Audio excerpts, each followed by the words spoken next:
The thing about the internet is it loves a spreadsheet, and on paper, the Harley Sportster is a terrible first bike. But a good first bike is not a spreadsheet. It's a conversation, one that teaches, answers, nudges, and forgives. And the Sportster has been doing that for decades. So here are 5 good reasons why this is still a great first bike. Now, I'm not saying that this is a sports bike. It's not. It's only got about 50 horsepower in stock form. But on a bike like this, that's enough. Enough to have a little bit of fun without getting yourself into trouble.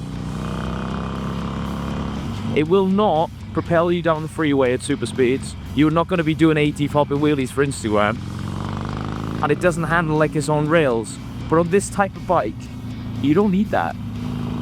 The low down torque, the way it rolls, it has a rhythm that rewards patience and attention.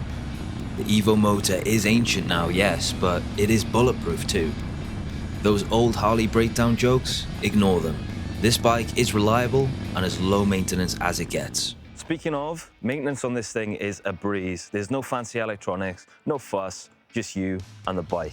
So, with a few spanners and a lazy Sunday afternoon, you can do your annual servicing yourself. This really makes you bond with your bike and makes it feel more like your own, rather than taking it to somebody that, knows what they're doing, I guess. And I know what you're thinking.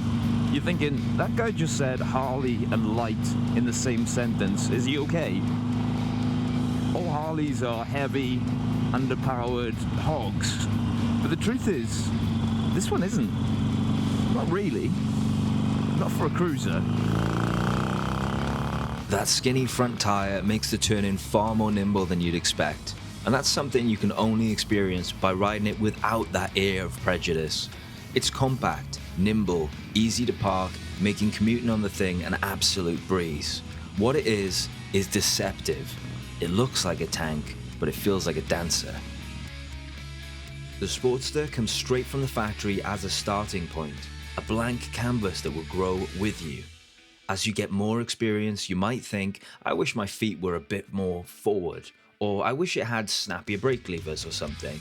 And you absolutely will find several options in the aftermarket to make the bike exactly how you want it. Forward controls, fairings, bigger engines, anything you can imagine, you can make happen.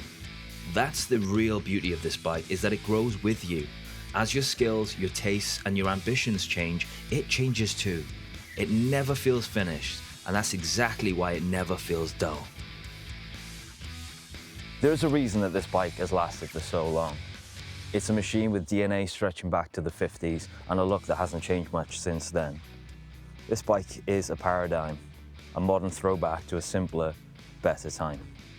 So, the Sportster isn't the fastest, the flashiest, and it's definitely not a bike for popping wheelies on Instagram. But for a beginner, it shapes you, it challenges you, it rewards every mistake with forgiveness and feedback. Ride it long enough and it stops being a bike and starts being a companion. And that's something no spec sheet will ever capture.